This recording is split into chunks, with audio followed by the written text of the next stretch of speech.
Del libro La doctrina secreta de Anáhuac, del venerable maestro Samael Aun Weor. Capítulo 15. Los elementales.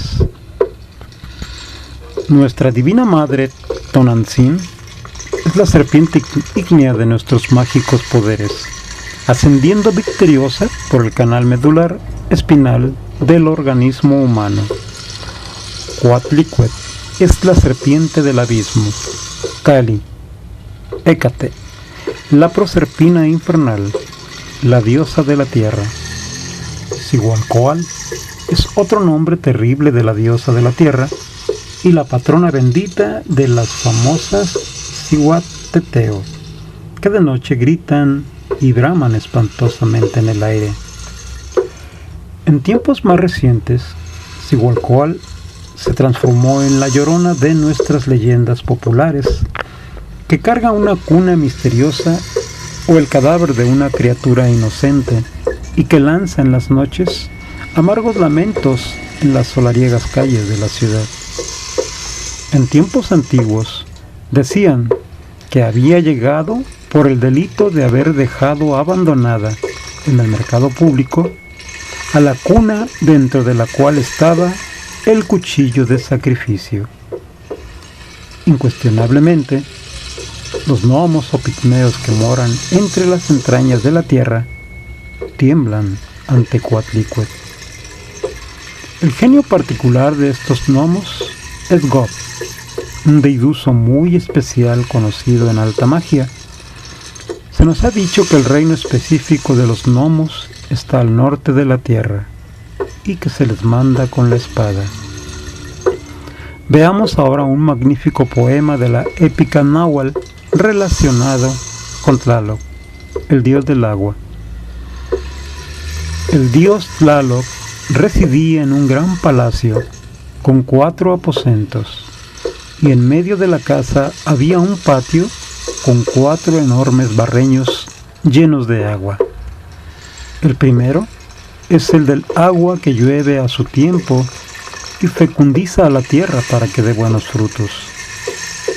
El segundo es el del agua que hace anublarse a las mieses y hace perder los frutos. El tercero es el del agua que hace helar y secar a las plantas. El cuarto es el del agua que produce sequía y esterilidad.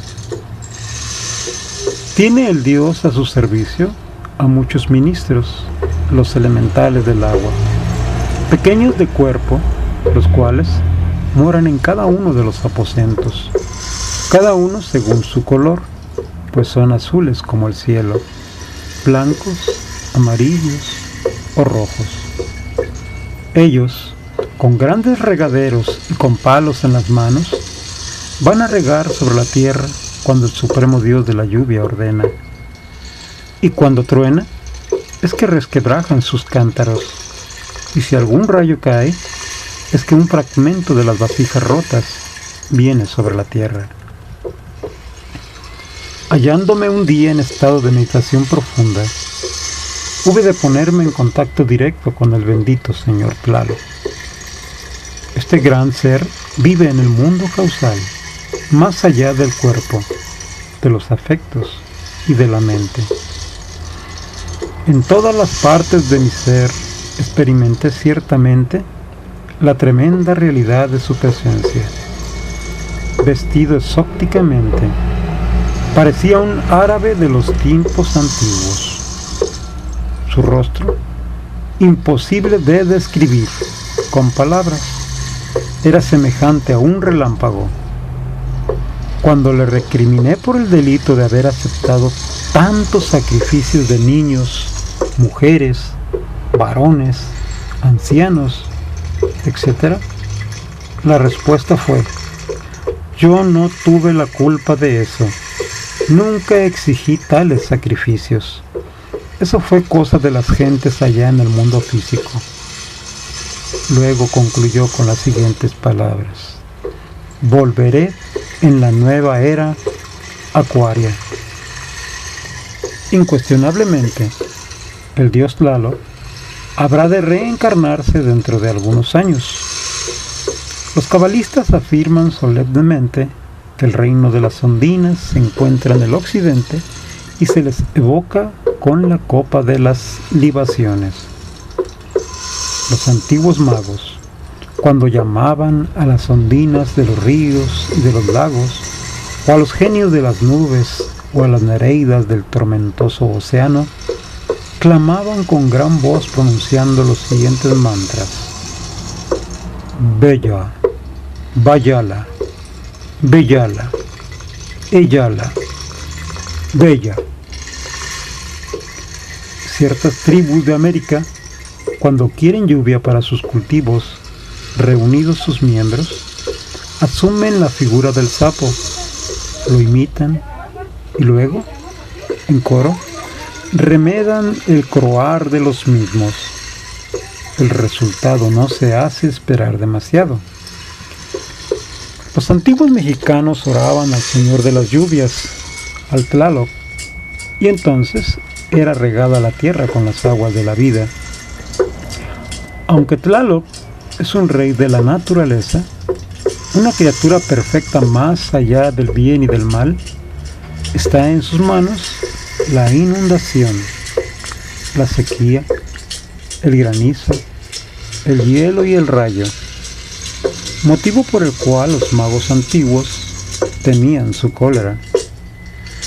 No está de más afirmar que al finalizar la civilización náhuatl se le ofrecieron sacrificios de prisioneros vestidos con el numen y especialmente doncellas y niños con el propósito de aplacar su ira. Necesitamos aclarar lo siguiente: cuando la poderosa civilización anáhuatl estaba en el cenit de su gloria, los sacrificios humanos que tanto espantan a los turistas brillaban por su ausencia, no existían. Indubitablemente, toda civilización que agoniza termina siempre con un baño de sangre, y México en modo alguno podía ser la excepción. Quienes hayan estudiado historia universal no ignoran esto al recordar a Roma, Troya, Cartago, Egipto, Persia, etcétera, etcétera. Los secuaces de la antropología profana, utopistas en un 100%, basados en meros racionalismos subjetivos, han lanzado la hipótesis absurda de que nuestro Santísimo Señor Quetzalcóatl, gran avatar del antiguo México, fue también adorado con el nombre de Ejecatl, que sabiamente traducido significa Dios del viento.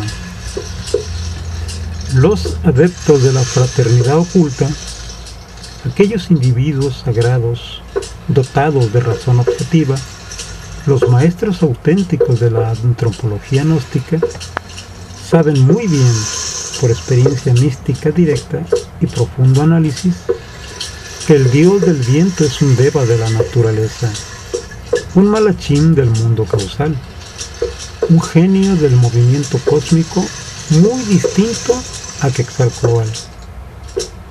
No está de más explicar que la razón subjetiva elabora sus conceptos de contenido exclusivamente con los datos basados en las percepciones sensoriales externas, motivo por el cual nada puede saber sobre lo real, sobre la verdad, sobre Dios, como ya lo demostró en forma contundente don Emmanuel Kant en su libro titulado La crítica de la razón pura.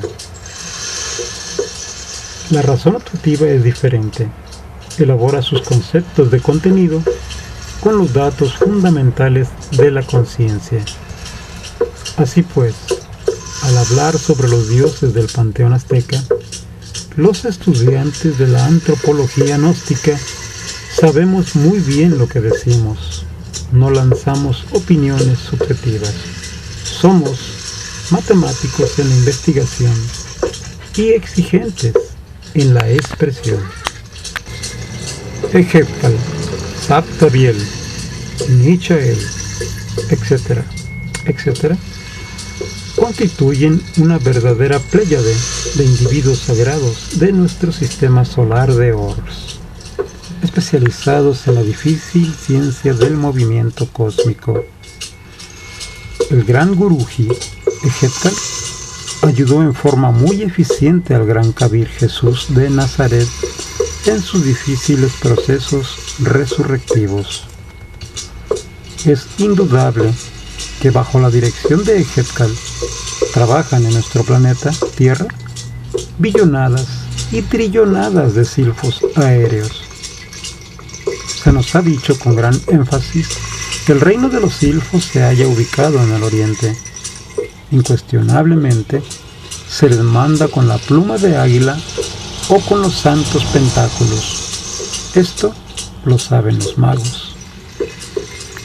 En la visión de la armonía de todas las cosas, descubrimos con asombro místico a la parte espiritual de la naturaleza. En otros términos, encontramos a los famosos malachín o reyes angélicos. Los contactos directos con los elementales deben realizarse siempre por intermedio de los reyes angélicos de los elementos en la esfera maravillosa del mundo causal. Cual la tierra, el agua y el aire, el elemento fuego de la naturaleza tiene también en la doctrina secreta de Anáhuac a su dios especial. Los aztecas le adoraron siempre con el sagrado nombre de Huehueteotl, que traducido correctamente significa Dios viejo. Se le representa como un viejo cargado de años y que soporta sobre su cabeza a un enorme brasero. Se nos ha dicho que en contraste con Tezcatlipoca, que es el primero que llega a la fiesta del mes Teotleco, el bienaventurado Señor Divino Huehueteotl es el último en llegar a la asamblea de los dioses. Huehueteotl, como elemento natural, es el Inri de los cristianos, el Abraxas de los gnósticos, el Tao chino, el Zen budista, el Agnus Dei. Huehueteotl, como individuo sagrado, es un rey angélico, alguien que se autorrealizó íntimamente. Un malachín bajo cuya rectoría trabajan billonadas y trillonadas de salamandras, que son las criaturas del fuego. En el fuego universal moran dichosos los hijos de la llama, los dioses del elemento ígneo, los genios antiguos, Apolo, Minerva, Aurus, etc. Esas llamas inefables y terriblemente divinas ciertamente están mucho más allá del bien y del mal. Ostensiblemente, el reino de las salamandras se encuentra en el sur. Se les manda con la varilla dentada o con el tridente mágico. Para dominar y servirse de los elementales de la naturaleza en forma completa y definitiva, es indispensable eliminar previamente al ego animal. Nunca una persona ligera y caprichosa gobernará los silfos de la naturaleza. Jamás a un sujeto blando, frío y voluble será amo absoluto de las ondinas de las aguas o de las nereidas de los mares. La ira irrita a las salamandras del fuego, y la concupiscencia grosera convierte de hecho en juguete de los gnomos o pigmeos del reino mineral a quienes quieren servirse de ellos. Es preciso ser prontos y activos como los silfos, flexibles y atentos a las imágenes como las ondinas y nereidas, enérgicos y fuertes como las salamandras, laboriosos y pacientes como los gnomos. En una palabra, es urgente, indispensable, vencer a los elementales en su fuerza sin dejarse nunca dominar por sus debilidades. Recordad que nuestro lema divisa es Telema, voluntad. Cuando el mago haya muerto totalmente en sí mismo, la naturaleza entera le obedecerá. Pasará durante la tempestad, sin que la lluvia toque su cabeza. El viento no desarreglará a un solo pliegue de su traje. Cruzará el fuego sin quemarse. Caminará sobre las aguas tormentosas sin hundirse.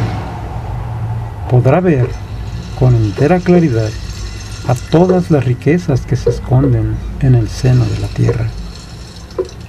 Recordemos las palabras del gran Kabir Jesús.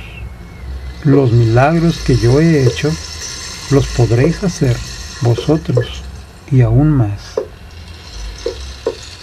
El orden angélico del mundo de las causas naturales o mundo de la voluntad consciente es el de los malachín o reyes de la naturaleza, que ciertamente constituyen por sí mismos los legítimos principios espirituales de los elementos. Esos dioses inefables y terriblemente divinos son hombres perfectos en el sentido más completo de la palabra. Tales seres están mucho más allá del bien y del mal. El asceta iluminado se llena de asombro y místico terror cuando experimenta en todas las partes de su ser la presencia del dios murciélago, poderoso señor de los misterios de la vida y de la muerte. No está de más recordar que aún se conservan cantos a Huitzilopochtli, a la madre de los dioses, al dios del fuego, a Xochipilli, el dios de la música, de la danza y del canto, a Xochiquetzal, a Cipetectot, el bendito señor de la primavera, etcétera, etcétera. En instantes en que escribo estas líneas, surgen en mi mente algunas reminiscencias insólitas. Hace muchos años, cierto huésped no grato moraba en mi casa. Parecía no tener afán de partir. Consulté el caso a Hetkal, el dios del viento, y es obvio que el sujeto apresuradamente abandonó mi casa. Afortunadamente, tuve en mi poder la suma que Hetkal me exigió por el servicio. Nada se nos da regalado, todo cuesta. A estos dioses elementales se les paga con valores cósmicos. Quien tiene con qué pagar, sale bien de los negocios.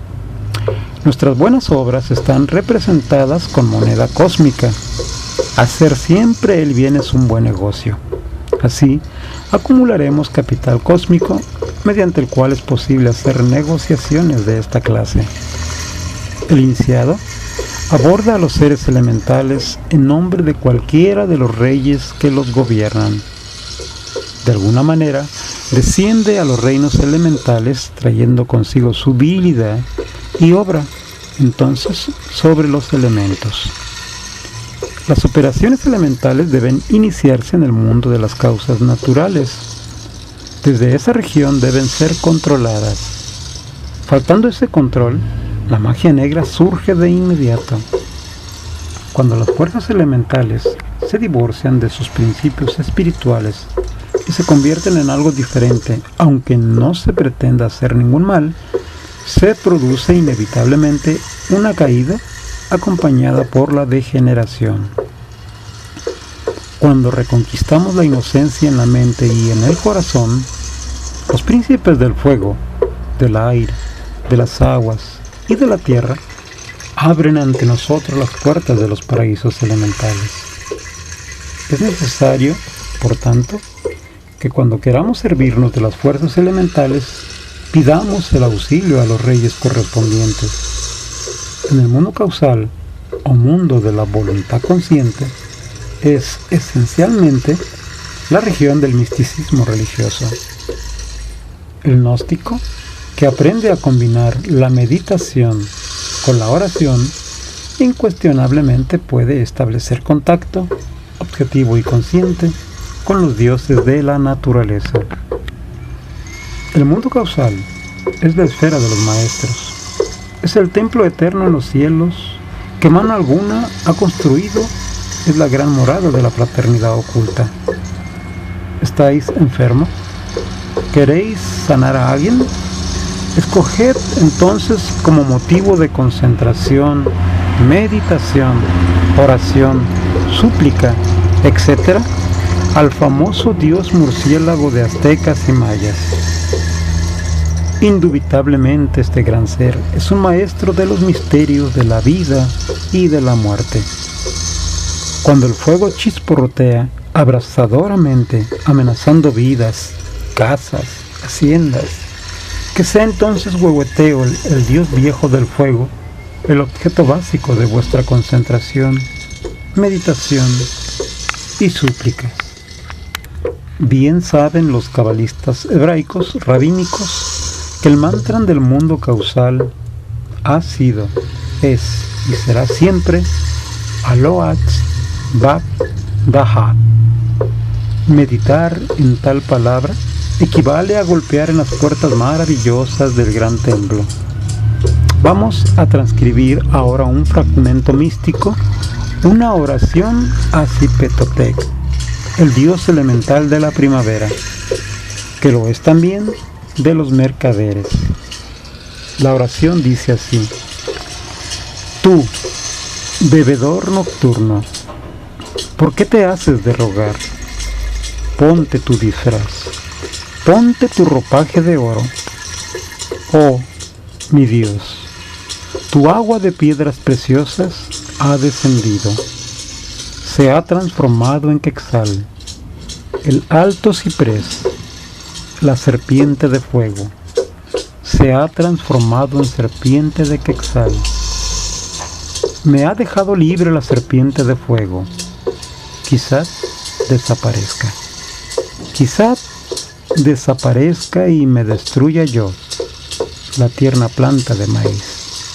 Semejante a una piedra preciosa, verde en mi corazón, pero todavía veré el oro.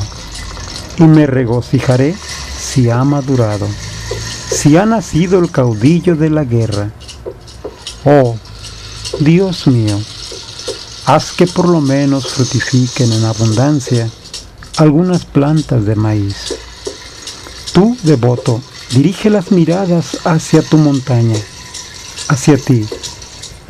Me regocijaré si algo madura primero. Si puedo decir que ha nacido el caudillo de la guerra, y cuando ya se logra el milagro de la fructificación, el devoto agradecido clama al bendito Señor Cipetotec diciendo: ha nacido el dios del maíz en Tamoanchán, en el lugar en que hay flores. El dios uno flor, el dios del maíz ha nacido, en el lugar en que hay agua y humedad, donde los hijos de los hombres son hechos, en el precioso Michoacán. Estas oraciones inefables son más bien de origen tolteca y están muy bien escritas en lenguaje esotérico náhuatl tlahtoli. Cuenta la leyenda de los siglos que Tritemo, el mago abad, aquel sabio que en 1483 gobernara el famoso monasterio de Sponheim, conocía a fondo la esotérica ciencia de los elementos. Se dice que evocó al espectro de María de Borgoña ante el emperador Maximiliano, que se lo había suplicado. Y es claro que la augusta sombra aconsejó al emperador un nuevo modo de conducirse y le reveló ciertos hechos, ordenándole que se casara con Blanca Sforza. Todos los eruditos de la Edad Media se apasionaban incesantemente por la magia y muchos trabajaron con los elementales de la naturaleza. Algunos magistas, con gran fervor religioso, clamaban llamando a Cupido para que en el espejo magnetizado hiciese aparecer ante los devotos asombrados a la figura del ser amado. Válgame Dios y Santa María, cuántas maravillas hacía Cupido mediante los elementales. El abad Trithemo se consideraba discípulo de Alberto Magno. Jamás negó que el más santo de los santos practicara la magia. Alberto el Magno, como Santo Tomás, afirmó la realidad de la alquimia. Su tratado sobre tal materia estaba siempre sobre la mesa del abad. Trithemo contaba que cuando Guillermo II, conde de Holanda, cenó con el ínclito y plecaro sabio Alberto el Magno en Colombia, este hizo poner una mesa en el jardín del monasterio, aunque era pleno invierno y nevaba. Tan pronto los del convite hubieron tomado asiento, como por encanto desapareció la nieve y el jardín se cubrió de variadas flores. Las aves de distintos colores volaban deliciosamente entre los árboles, como en los mejores días de verano. Los monjes, alumnos del misterioso abad, anhelaban poder realizar semejantes prodigios, y Trithemo se apresuraba a decir que el maestro conseguía estas maravillas mediante la magia elemental, y que en ello no había nada demoníaco, ni en consecuencia perverso, condenable, execrable. Es ostensible que Fausto, Paracelso y Agripa, los tres magos más distinguidos de la Edad Media, fueron discípulos del abad Trithemo. Recítenme los 4 elementos de la naturaleza, ordenaba el abad a sus monjes en plena clase. La tierra, el agua, el aire y el fuego. Sí, continuaba el maestro, la tierra y el agua. Los más pesados se ven atraídos hacia abajo, el aire y el fuego, más ligeros hacia lo alto. Platón tenía razón al fundir el fuego en el aire, que se convierte en lluvia, que se convierte en rocío, luego en agua, que se convierte en tierra, al solidificarse. El místico que anhele de verdad convertirse en un malachín, en un rey angélico de la naturaleza, debe convertirse en rey de sí mismo. ¿Cómo podríamos mandar a los elementales de la naturaleza si no hemos aprendido a gobernar los elementales atómicos de nuestro propio organismo? Las salamandras atómicas de la sangre y del sexo arden espantosamente con nuestras pasiones animales.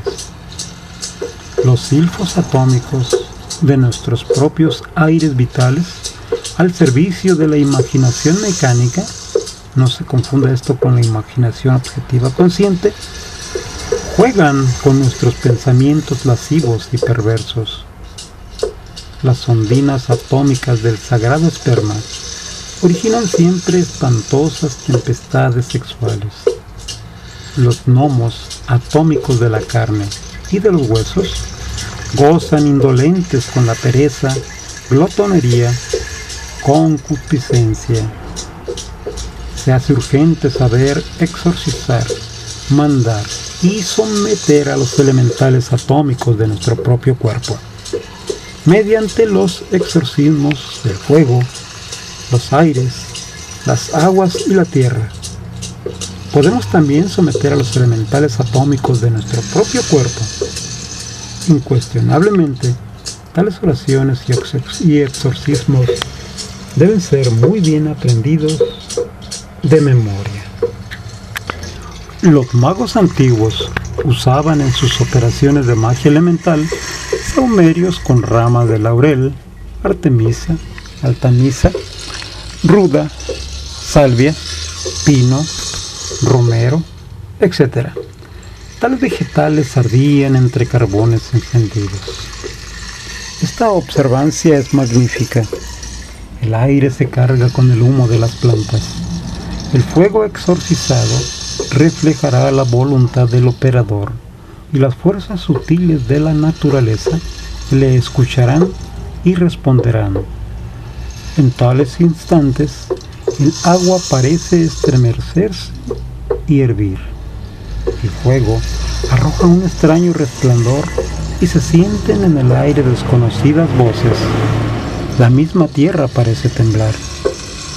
Era en tales momentos cuando los magos de la Edad Media lograban que el genio elemental, Cupido, además de hacerse visible en el espejo magnetizado, mostraba también en el mismo no solo la figura de la persona amada, sino lo que es más interesante, los sucesos que el destino reserva siempre a los seres que se adoran. Los dioses del fuego, Agni, fuego Eteol, etc. Los Elohim del aire, Paralda, Ejetkal, etc. Las divinidades del agua, Mixak, Tlaloc, etc. God y otras deidades subterráneas asisten siempre al místico que con sabiduría, amor y poder les invoca. Se nos ha dicho que todo mago que trabaje con los elementales de la naturaleza puede hacerse invisible a voluntad. Incuestionablemente, tal poder solo es posible adquirirlo, como cualquier otra facultad, a base de supremos sacrificios. Es ostensible que el sacrificio significa claramente la elección deliberada, clarividentemente, de un bien superior con preferencia a uno inferior.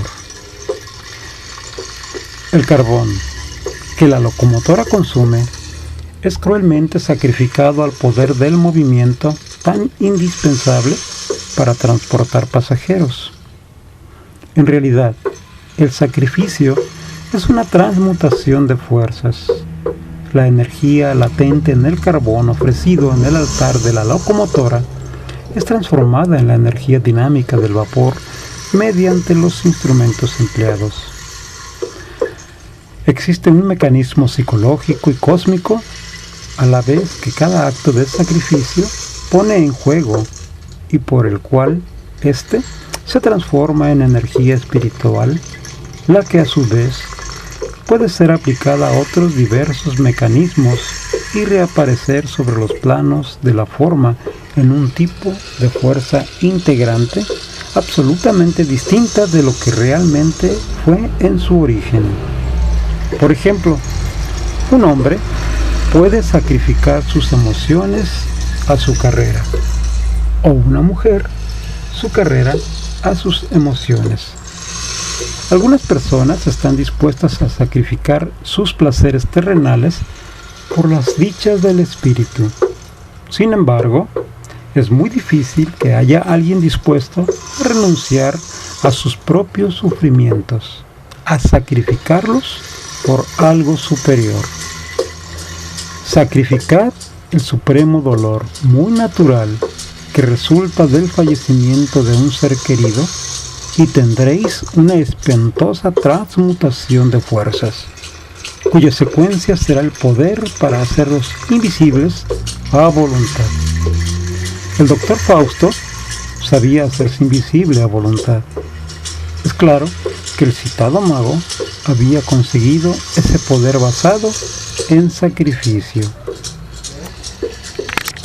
Los sabios medievales tenían una fórmula encantatoria maravillosa, mediante la cual se hacían invisibles. Basta, según los ritos e invocaciones en uso, con saber usar mágicamente la siguiente fórmula litúrgica: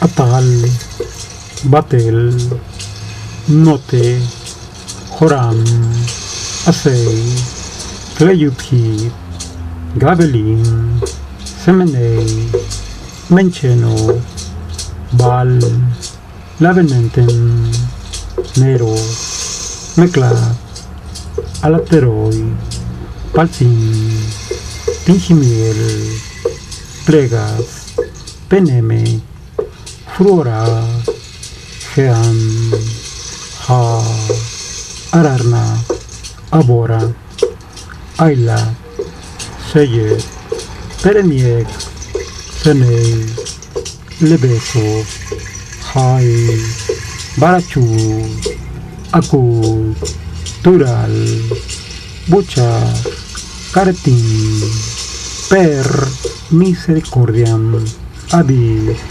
Bi, Ergot, Mortalet, Perficiat, Quat, Hot, Opus, U, Invisibiliter, Ire, Posin. Esta clase de fórmulas mágicas tiene como base a la fe real e inquebrantable. A tal fe hay que fabricarla mediante el estudio analítico de fondo y experiencia mística directa. Bien, hasta aquí termina el texto del capítulo 15 de la doctrina secreta de Anáhuac, que habla sobre los elementales. En nuestro próximo video entregaremos una práctica sobre los mismos.